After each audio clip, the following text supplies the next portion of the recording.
just right here. Okay. Like All right. just on speaker right there. All right, fire away. I'm ready to roll. Oh, go ahead, Seth. You were eager. False start. Good That was here. Jesus. Just out of due diligence, I know you've said any negotiations between yourself and Sid's camp. You'd like to be in private. Is there anything more you can deal there? Or You hit the nail on the head. Yeah, it'll stay that way. It's a private matter with Sid, Pat, and myself and our ownership, and we'll keep it that way. The same applies to Marcus Patterson as well. Yeah, we were gonna. I know that's not what everyone here likes to hear, but I think that's always best for those. And you look around, and when they start to become a public matter, it hurts the process. Could you maybe about where you're at with Sid though? I mean, of course, I think it's been it predates my time here by a decade and a half or more. I mean, Sid's an ultra competitive person and wants the team to, be a contender, right? And I think as long as you have someone like Sid on the team and like the players we have, the process we have to follow is to, as urgently as possible, acquire younger, hungrier players that can help us get back to that time. And the real goal is to try to take where we're at and the era that the team has just been through, which a lot of the people here have covered, and return us to be able to hand that over to the next era. But we have to build that era up started last year, goes to the trade deadline. Not a popular decision, but something we felt we had to do. And tomorrow at the draft, and then again on July 1st. Kyle, can you shed some light? I gotta go here, Josh. Can you shed some light just on the strategy for the next few days? Sure. And is getting rid of some salary something that might be important for you to try to do what you want to do on July 1st? I think with where we're at, the only thing that's really important to us is that if we're moving players out, the return has to be good. I don't think we're a team with where we're at, Josh, right now, where we're going to be looking to do these types of deals that where we're looking to move salary out and willing to do poor deals or attach any assets. I don't think we have any players that fall in that tranche. But I think we would, with where we're at right now, would be more on the opposite. Would be if there were deals where we were getting assets that best serve us to get to that goal, we would probably look to take those on. So if there are draft picks, young players, or prospects that will help us get back to contention sooner, we would be more in that realm than we would be in trying to move off our guys to create more space to get into free agency. We won't be involved in the long-term free agency stuff. Kyle, if you look, I fully respect the privacy we see. Yep. The only question I had was, in your talks, has there been anything said about, I want to have this done before the season, I don't want it to run into the season, if it runs into the season, talk about it. Is there anything like that? I'm not gonna even. Yeah, I know you have to ask, but we're gonna keep it private.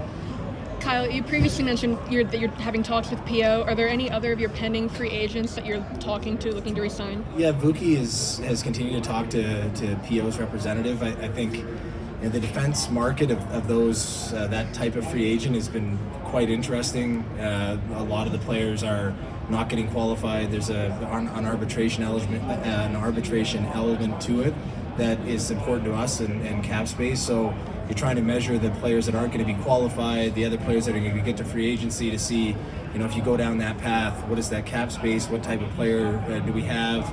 Is it better or equal? Can we get the same for less money? There's all those types of things. So we'll work through that. The only other player that I think fits in that realm, we have two others, Bemstrom. Vuki has continued to talk to Claude Lemieux on him, and Corey Andonovsky will qualify here in the coming day or two. Carl, when you talked in April at the end of the season, you didn't necessarily sound overly confident that Ned would be coming back. You seemed a little unsure at the time. Yep. How happy are you to bring him back? And you got about $8 million locked into your top two goalies. Is that a number you're comfortable with? Yeah, I'm comfortable with the number. I think because they're, I think in the end they ended up they're certainly in the top half of the league, and for a lot of the year they were near the top five, and I think our team in front of them, in that stretch before and after the trade deadline, it was not a great group to play goal for, and then we got it back on track, and Tristan got sick, and Ned took the ball and ran with it. I just thought as well that with the goaltending market the way that it was, having, knowing Ned wanted to come back, and then that also gives us some breathing room with Joel, But it's not to say that any of the competition is locked in because of where we're at. If they will come into the season, and I expect all 5 of the goalies that we have signed to push, and nothing is going to be given to anybody. And that was the message to Ned when he signed. Was a good finish to the year. Obviously provided a lot to our team, but now let's continue to push here in the off season. So in regards to the money, I think in the end we'll probably end up around 10th in the league in the spend in net, and it will depend on who comes in and out. But all told, I'd rather have the goalies in the barn than be chasing them on Monday. Not a fun place to be. Mike talked to us a little bit about bringing on David Quinn. Just what was that process like from your perspective, as far as he obviously has a relationship with David beforehand. Yeah. So like with you getting to know David and bringing him in. I thought the process to go through with Sully was great, because we each had different ways that we wanted to, different questions that we had that we felt were important. We worked through it together. We built the process out. We went through the list of names and coaches that were going to be available, and who we wanted to talk to, who we needed permission from, and that was and then I got to know some of them throughout the process.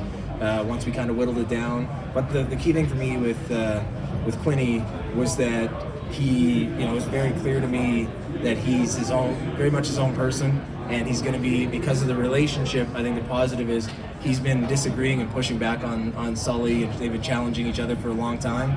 And I think when you have 2 people that have that stronger relationship that can push back on one another, and in Quinny's case especially, his history of success in college hockey, goes to the Rangers, goes to San Jose, the types of players that he's coached there, I think it's a great fit for us, and he brings a lot of life every day, and you can see why he's had a lot of success, so we're excited about it. Do you anticipate any other additions, coaching on staff, either on the NHL staff or even Wilkes? Yeah, we're at least one more, certainly the assistant coaching position in Wilkes, and then we'll sit and evaluate where we're at from there.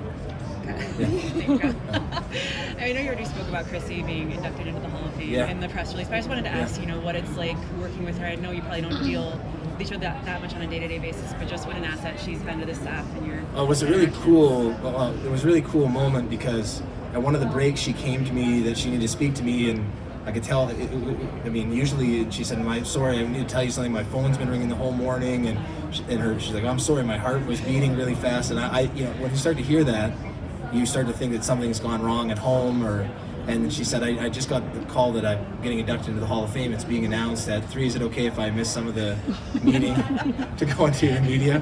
But she's so humble, and Amanda, being on the staff, has really been great for educating the rest of the staff on how great a player Chrissy was, and what she brings to the staff now in her role, deep knowledge of the players of Minnesota high school, USHL, and the way she goes about her business, it's awesome. She's so humble but confident, and it's been great to see the outpouring of support for her the last few days, and for us to be able to share in that moment during our scouting meetings was cool. Kyle, as far as the draft, is there any particular position you're looking to address more than others, or is it just going to be best available all the way down? With where we're at right now, it has to be the best players available. Well, with the 2 picks so close together, we've had a lot of talk about that, but we just need to get the 2 best players we can there, and then continue to try to help ourselves, stock that pipeline, and we'll see what we end up with in 24 hours from now. In free agency, are there, and off-season trades potentially as well, are there particular player types or positions you want to target? And then how do you balance kind of bringing in free agents while also keeping pathways open for the young players? Well, I think that the free agents, it'll be guys on shorter term. We with where we're at, bringing in 1 guy on a long-term deal or 2 guys on long-term deals isn't, it's not really what we need. We need to make sure that we have the flexibility and the options to bring in younger, hungrier players that can help us to get back to where everyone wants the team to be as quickly as we can. And so I understand looking at it, people say, well, it's not clear one way or the other, but to me it is. Like we're not going to be in on. Last year in the summer we tried to jumpstart it with in free agency and in trade, and we ended up missing on the next to last day of the season again, which is where the team was the year before. So now we need to begin to pivot away from the way that we've gone about it and into a more clear-cut guys for shorter term deals who want to play with good players and play for a good coaching staff in a great city, will be a good option for on if they don't get what they want longer term and they want to come to Pittsburgh.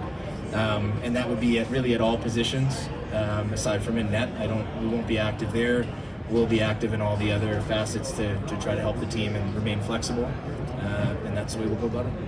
How confident are you, without major changes in this team, that you can have better results next season? I think for me, the range, Dan, is looking beyond like just a one season, and I wouldn't deem it a success if we got into the playoffs next year by a point. We want to get back to being a contender, and so I probably look at it in a much more. The coaches and the players have to look at it day to day. They're trying to win every day. I have to look at it with a much broader lens of, in Pittsburgh, to be a team that just squeaks in. I understand that would be nice to be in, but we want to be a contender, and so we have to put the work in and accrue the assets that are going to allow us to get there and do that. And that's going to be our focus. And then that'll be, and we're going to try here. It's not that we're going to go into free agency and do nothing. We're going to try to get established guys on shorter term deals and come in and try to help. But and that'll be up to us to select the right players there. But for me, the major focus is trying to bring in players that are younger, hungrier, that can be with our club for a long time and help us long term. Kyle, in some of the trades where teams have moved salary in the last few days, it doesn't seem like the prices have changed that much, even with the cap going up, of what it costs to move money. Is that been your sense around the league, and do you have any theories for why? I think it depends. There seems to be a lot of teams trying to preemptively move players. I think the term is something that gets lost a little bit, or the reputation of the player, or how things end for the player, and then how badly the other teams want the player. I think it's so circumstantial. So I always find it, some people have come up and asked, why did this team give up this, but it was only X for this other player. There's also teams that have become, I think, more sophisticated in how they value the draft capital and the actual salary exchange. So you're going to have, I think, for the short run, have a pretty wide variance on what the deals look like. And that's just my opinion, as we haven't been involved in those yet, this week. But to me, there's just a wide variance in how people evaluate it. So I think that's why it comes to that point. Thanks, everybody.